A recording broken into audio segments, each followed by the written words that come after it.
New ইয়র্কের Jackson থেকে আপনাদের সঙ্গে আছে আমি খালেদ মহিউদ্দিন। দর্শক, আজকের খবর শুনলে আপনাদের চোখ কপালে উঠবে, ধৈর্য ধরে শুনতে থাকুন। এর আগে তো একটা ঘটনা ঘটছে পোস্টাল ভোট নিয়ে, যে পোস্টাল ভোট আমরা চাই না, কেন এই পোস্টাল ভোটের মাধ্যমে জালিয়াতি হচ্ছে, এটাকে আবার নতুন ভাবে করা হোক, এরকম একটা দাবি তো নির্বাচন কমিশনারের সামনে যায় তুললো তারা, তাই না? তিনটা দাবির মধ্যে এটা একটা দাবি ছিল না? নিশ্চয়ই ছিল। কিন্তু এই ঘটনাতে এই দাবিটা তোলাতে বিদেশি ভাই বোনরা কি খুশি হয়েছে? আপনারাই বলেন, নিশ্চয়ই খুশি হবে না। হায় হায়, আমাদের ভোটের অধিকার দেখি কায়রা নিতে চায়। কারণ ওই যে পাপিয়ার কথাগুলো তো কেউ ভুলে নাই। ম্যাডাম পাপিয়া যেভাবে বিভিন্ন ইন্টারভিউতে বিভিন্ন চ্যানেলে যায় যেভাবে প্রবাসী ভাই বোনদেরকে ধোলাই করে, ওই ধোলাইয়ের কারণে ওই ভোটটা কি ওদিকে যাবে? নিশ্চয়ই যাবে না। মানুষ কষ্ট পায় তো ভাই, কথাতে কষ্ট পায়। আমরা ভোট দেবো, আপনার কি অসুবিধা? উনি দাবি তুলছে কি, ওনারা কি কোনোদিন পুলিশের বাড়ি খাইছে? ওনারা কি কোনোদিন দৌড়ানি খাইছে? ওনারা তো আরাম আয়েসের দিন যাপন করতেছে, বিদেশ থেকে দেশের টাকা পাঠাইতেছে, টিনের ঘর আসছিল ওইটারে পাকা করতেছে। চিন্তা করেন, অথচ এই দেশটা চলে কিভাবে ভাই? এই রেভিনিউসের টাকা দিয়া চলে, আমাদের গার্মেন্টসের যে ভাই বোনরা কাজ করে তাদের টাকা দিয়া চলে, তাই না? কিন্তু ওগুলো বলার সময় কোনো হুঁশ থাকে না, কোন কথায় কে কষ্ট পাবে ওইটা মনে রাখে না। ওই যে চোখ থেকে যদি পয়রা যায় আর উঠা দাঁড়াইতে পারে না, ওই গল্পটা জানেন না? নিশ্চয়ই জানেন। দেখেন, একটা মানুষ যদি চার থেকে 5 তলা উপর থেকে পয়রা যায় নিচে, ওই মানুষটা কিন্তু চিকিৎসা নিয়ে আবার উঠা দাঁড়াইতে পারে। কিন্তু এই 5 ফিট থেকে, এই যে 5 ফিট আমি দাঁড়ায় রয়েছি, এই চোখ থেকে যদি পয়রা যায়, মানে এই মন থেকে যদি পয়রা যায়, ওই মানুষটার কাছে কোনোদিনই দাঁড়াইতে পারবে না। কারণ আমার ঘৃণার কারণেই তো তুমি নিচে পয়রা গেছো। আর ওই ঘৃণাটা কেন নেবেন আপনারা? এত বড় ভুল কেন করবেন? দেখেন, এক চ্যাংরা মানি, বুঝছেন তো, চ্যাংরা মানি যুবক, হ্যাঁ, একটা আঞ্চলিক ভাষা। এই যুবক কিছু কন্টেন্ট বানায়, উনি কন্টেন্ট ক্রিয়েটার। আপনারা তো দেখছেন কয়েকদিন আগে শাহাবুদ্দিন পার্কের মধ্যে খুব সুন্দরভাবে আয়োজন কইরা কন্টেন্ট ক্রিয়েটারদের নিয়ে বড় দলের চেয়ারম্যান সাহেব বসছিল। এখন এখানে দেখেন, ওই চ্যাংরা মানে ওই যুবক ওইখানেও বসা ছিল। এখন এই যুবকের দোষটা কি? বিরাট বড় দোষ আমি মনে করি, বিরাট বড় অন্যায় করছে। এই অন্যায় কিভাবে যে মাইনা নিল, আমার মনের মধ্যে একটা প্রশ্ন। আসলে কি উনি সবকিছু জানে? মাহমুদুর রহমান স্যার যে বলছিল আমার দেশ পত্রিকার, যে আপনার আশেপাশের লোকের কথা কানে নিয়েন না, আপনি বিদেশে ছিলেন অনেক দিন, আপনি অনেক কিছুই জানেন না। এখন তো দেখতেছি আসলেই উনার কথা ঠিক, উনি তো অনেক কিছুই জানেন না। উনি যদি জানতেনই তাহলে এই চ্যাংরাকে কিভাবে ওই স্থানে জায়গা কইরা দিল, উনার সামনে বসার সুযোগ কইরা দিল। উনি আবার তাকে এখানে শোল্ডারে বাহ বাহ দিতেছে, বাহ বাহ, এগিয়ে যাও বেটা। কেন? ওই ছেলেটা তো বলছে যে এই যে প্রবাসে পোস্টাল ভোটগুলা যে দিতেছে, যারা এই ভোট দিবে জামাতে ইসলামকে, তারা তাদের মা বোনকে জামাতের কাছে, তারা যে নিজের বউকে, যারা প্রবাসী এবং গাড়িপাল্লায় ভোট দিচ্ছেন, তারা যে নিজের বউকে জামাতের আমিরদের কাছে ইজারা দিচ্ছেন, এই বিষয়টা কি আপনাদের মাথায় আছে? এত খারাপ ভাবে সমালোচনা করছে এবং ভাইরালও হয়েছে। এটা কি উনার চোখে পড়ে নাই, নাকি চোখে পড়তে দেওয়া হয় নাই? ওই যে মাহমুদুর রহমান স্যার বলছে না যে আপনি অনেক কিছু কানে যাবে না, অনেক ঘটনা আপনি দেখেন নাই যেহেতু আপনি বিদেশে ছিলেন। ওইটাই তো সত্য। আমার বিশ্বাস, আমার একদম 100% বিশ্বাস, উনি না যায় নাই উনার সামনে বসার সুযোগ কইরা দিছে। উনি তো দেয় নাই, উনার লোকজন কইরা দিছে। উনাকে যখন পিঠ চাপড়াইতেছিল, ওনার শোল্ডারে যখন বাহাবা দিতেছিল, তখন তো ভাই বুক ভাইঙ্গা চুরা চুরমার হয়ে যাইতেছিল। তাদের জানেন প্রবাসী ভাই বোনদের। হায় হায়, এই ছেলেটা মা বোনদের ইজ্জত নিয়ে খেলছে, তো আবার সেই ছেলেটাকে কেন উনি কাছে বসতে দিল? চেয়ারম্যান স্যার, বিএনপির চেয়ারম্যান তারেক রহমান, উনি আমার সাথে হ্যান্ডশেক করার সময় বলেছেন, I follow you a lot, so it's a great thing for me. কেন উনি বাহাবা দিল? উনাকে কি জানতে দেওয়া হয় নাই নাকি? উনি যাই না শুনে এটা করছে? উনি কি চায়? উনি কি চাইতে পারে? উনি কি ওই আসনে বসা, ওই চেয়ারে বসা এটা চাইতে পারে যে কোন ছেলে প্রবাসী বোনদেরকে নিয়ে, মাদেরকে নিয়ে এত অপমানজনক কথা বলবে, তারপরে তাকে এরকম করে শাকবাসী দিবে? বিশ্বাস করতে চাই না ভাই। আমি এইটুকুই ভাবতে চাই যে উনি জানে না, ওনাকে জানতে দেওয়া হয় নাই, এইটুকুই ভাবতে চাই। কারণ কি, ওইটুক যদি ভাবতে চাই যে উনি যাই না শুই না এটা করছে, তাহলে তো ভাই ওই চোখ থেকে পয়রা যাবে, মন থেকে পয়রা যাবে, তাদের মন থেকে পয়রা যাবে এই প্রবাসী ভাই বোনদের।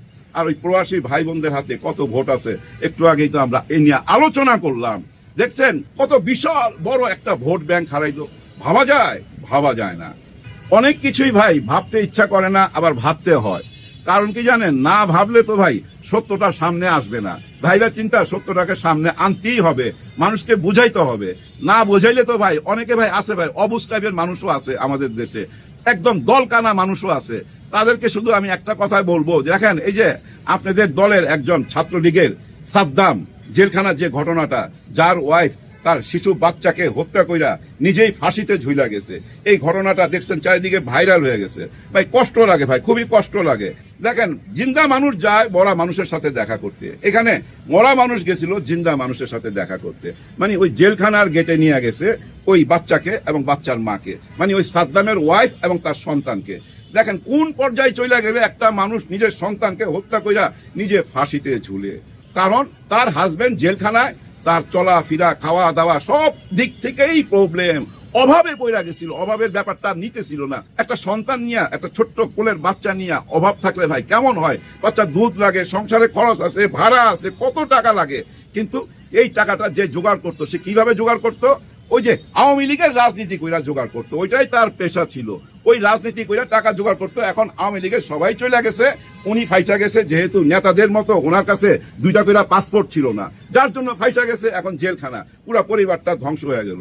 খুবই কষ্ট লাগছে ভাই, খুবই কষ্ট লাগছে। কিন্তু প্রশ্ন এখানে একটাই, আপনারা আওয়ামী লীগ যারা করেন, এই যে অনলাইনে দেশ চালাইতেছেন, সবকিছু তো বলতেছেন, সবাই সাথে দেখি কথা বলতেছেন, দিল্লিতে মিটিং করতেছেন, প্রেস কনফারেন্স করতেছেন, কিন্তু কেন মাঠ পর্যায়ে যারা জেলে আছে তাদের পরিবারের খোঁজ খবর নিতেছেন না? কোটি কোটি লক্ষ লক্ষ হাজার হাজার কোটি টাকা তো নিয়ে চলে গেছেন, ওই টাকার থেকে কিছু টাকা কেন বিকাশে দিতেছেন না? বিকাশে দিতেছেন কোথায়? ওই যে ছোট ছোট মিছিল বাইর করার জন্য, জয় বাংলা করার জন্য। আজকে তো দেখলাম এই যে নির্বাচনের প্রচারণার একটি মঞ্চ থেকে জয় বাংলা বলতেছে, জয় বাংলা বলতেছে। আমার কাছে অবাক লাগছে না? একদমই অবাক লাগে নাই। এর আগেও আমি ওনাদের যে সেক্রেটারি, ওনার পিছন থেকে একজনকে জয় বাংলা বলতে দেখছি। অনেককে আমি এমনও দেখছি শেখ খালেদা বেগম বলতেও দেখছি না ভাই? দেখছি তো। বক্তব্য শেষ করেই ভাই শেখ হাসিনার জয় বইলা ফালায়, জয় বাংলা বইলা ফালায়। এইসব হাস্যকর ঘটনাগুলো আমরা কিন্তু দেখে আসতেছি, আমরা বুঝাও নিতেছি, আচ্ছা ঠিক আছে এদের সঙ্গে এরা মিলে গেছে, ওকে এরাই বোধহয় ক্ষমতায় চলে আসবে, আসুক, কোনো অসুবিধা নাই। কিন্তু মানুষের তো মন জয় করতে হবে, এখান থেকে পয়রা গেলে হবে না। আপনারা যে কোনো কথাই বলতেছেন, ওইটা নিয়েই কেন সমালোচনা হচ্ছে, ওইটা নিয়ে কেন মিম বানাইতেছে, ওইটা নিয়ে কেন ট্রল হইতাছে? কারণ কি জানেন, বর্তমানে যুগটাই এরকম। এখন আমি যদি বলি যে এই যে ভূমিকম্প হয়েছে এই জায়গায়, এই জন্য যে এখানে একটা ছেলে একটা মেয়ে এসে আকাম করছিল, যার জন্য এখানে ভূমিকম্প হয়েছে, কিন্তু বিজ্ঞান কি সে কথা বলে না। কিন্তু যারা বিজ্ঞান নিয়ে লেখাপড়া করছে, এখন তো শিক্ষার হার অনেক, তারা কিভাবে নিতেছে? তারা বলতেছে আহায় উনি এটা কি বললো, এইটা উনি কোন ফতুয়া দিল, যার জন্য ওনার নামের আগে মুফতি লাগাই দিতেছে, ট্রল করা হইতাছে। এটা উনি বুঝতেছে কিনা বা ওনার আশেপাশের মানুষ বুঝতেছে কিনা আমি জানি না, নাকি ওনারে বুঝতে দেওয়া হচ্ছে না, নাকি আসলে উনি না বুঝার ভান করতেছে। আবার এমনও হইতে পারে কিছুটা দিশাহারা হইতে পারে। কারণ কি জানেন, লেভেল প্লেইং ফিল্ড তো কইরা দিছে ডক্টর ইউনূস স্যার, এখন খেলেন। কিন্তু খেলতে গেলে আরেকটা প্রবলেম আছে, মাঠ যতই সমান হোক, বাতাস যেদিকে থাকে সেদিকে কিন্তু বল যায়, এটা মনে রাখতে হবে। মনে করেন একটা গোলকিপার এদিকে, একটা গোলকিপার এদিকে, এদিক থেকে যারা এদিকে গোল দিবে তারা কিন্তু একটু প্রবলেমে পড়বে, কারণ বাতাস এদিকে। আর এদিক থেকে যারা এদিকে গোল দিবে তাদের সুবিধা, বলটা মারার লগে লগে ওই বাতাসও একটু হেল্প করবে গোল হওয়ার জন্য। বাতাস তো ঘুরা গেছে, বাতাস এখন এই জামাতে ইসলামের দিকে চলে যাচ্ছে। এমন নতুন নতুন পাবলিসিটি আনতেছে মানুষের চোখের সামনে, মানুষ না বুঝছেন অবাক হয়ে যাইতেছে। ওই যে গানের কথার মধ্যে লেখছে না, খেলা চলছে কোন লেভেলে, ওই কোন লেভেলে দেখেন। আমি একটু আগে দেখলাম একদল তরুণ পিঠের মধ্যে ব্যাগ নিছে, আর ওই ব্যাগের পিছনে এরকম ভাই বিরাট বড় একটা স্ক্রিন, আর ওই স্ক্রিনের মধ্যে দেখাইতেছে গত এই 15-16 মাসের ইতিহাস, 16 মাসের ইতিহাস তুলে ধরতেছে। এই ইতিহাসের মধ্যে যত অপকর্ম হয়েছে সব কিছু মানুষকে দেখাইতেছে, বুঝছেন? কার কাছ থেকে কে কত টাকা নিছে, কে কি মারছে না মারছে, এগুলার মুখে আনতে চাই না, কারণ ওই চান্দাবাজ কথাটা মুখে আনলেই না ভাই অনেকে খেপা যায়, অনেকে রাগ করে। চান্দাবাজ কথাটা এমন এক জায়গায় চলে গেছে, এখন চান্দাবাজ আর রাজাকার এই দুইটা শব্দকে পাশাপাশি রাখেন, দেখবেন সবচেয়ে ঘৃণিত এই চান্দাবাজ, রাজাকার ঘৃণিত না। রাজাকার মানি এখন মানুষ বুঝা নেয় জয়ের স্লোগান, রাজাকার মানি একটা জোশ চলে আসে, কি যে আমার রাজাকার কইলি, এই পর্যায়ে নিয়ে ঠেকাই দিছে। মানুষের মন চেঞ্জ হয়ে যায় ভাই। হ্যাঁ, মানুষ যেটা দেখে ওইটা আবার ভাবে। আপনার ধ্যান ধারণা আমার উপরে চাপায় দিবেন পারবেন না। আমি যত কথাই বলি, যত গলাবাজি করি ভাই, আমি আপনারা জোর করে কিছু বুঝাইতে পারুম না।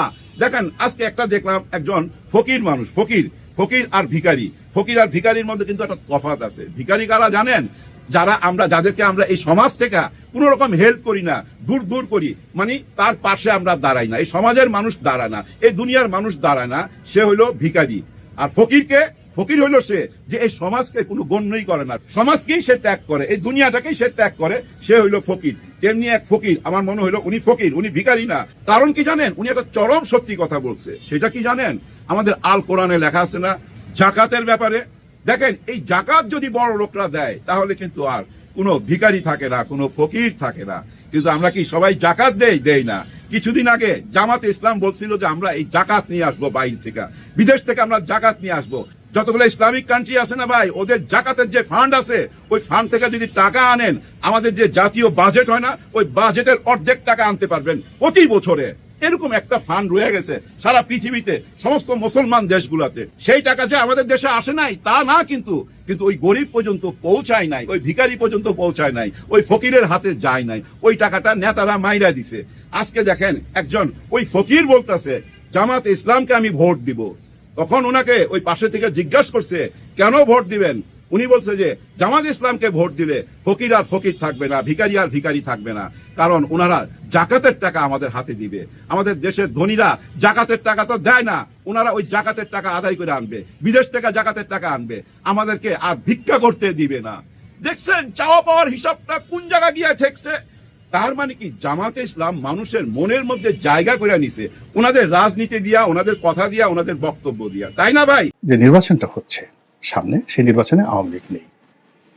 এখন আওয়ামী লীগ ছাড়া এই নির্বাচনটি কতটা গ্রহণ হবে, কতটা আদরণীয় হবে, কতটা গ্রহণযোগ্যতা পাবে, কতটা স্বীকৃতি পাবে, সেই বিষয়গুলো মোরালেস ব্যাখ্যা করার দরকার নেই। এটা সারা দুনিয়াতে এটা নিয়ে বিতর্ক হচ্ছে এবং সরকারের বন্ধু নন, আবার শত্রুও নন, দেশি এবং বিদেশি প্রায় সবাই, সকল সমালোচক সরকারকে বলার চেষ্টা করছে যে একটা ইনক্লুসিভ নির্বাচন যেন তারা অনুষ্ঠান করে এবং সেই নির্বাচনে রিফাইন্ড আওয়ামী লীগ হোক, সংস্কার করে একটা আওয়ামী লীগ হোক, রিকনসিলিয়েট করা একটি আওয়ামী লীগ হোক, অথবা শেখ হাসিনার নেতৃত্বে আদি এবং আসল একটা আওয়ামী লীগ হোক, তাদেরকে এনে নির্বাচন করুন, একথা সবাই বলছে। আর তারা সেই কাজই করছেন যে কাজ আওয়ামী লীগ করেছে, যে কাজ বিএনপি করেছে, যে কাজ এরশাদ করেছে, যে কাজ জিয়াউর রহমান সাহেব করেছেন এবং স্বয়ং বঙ্গবন্ধু যে কাজগুলো করেছেন। বঙ্গবন্ধুর সবাই বঙ্গবন্ধুকে বুঝিয়েছিল যে ৭৩ সালে যে নির্বাচন হলো, ৪-৫টি সিটে যে র্যাগিং হলো, এটা দরকার ছিল না। সেরা শিখদেরকে মেরে ফেলার কোনো প্রয়োজন ছিল না, সবাই কিন্তু তাকে বুঝিয়েছে।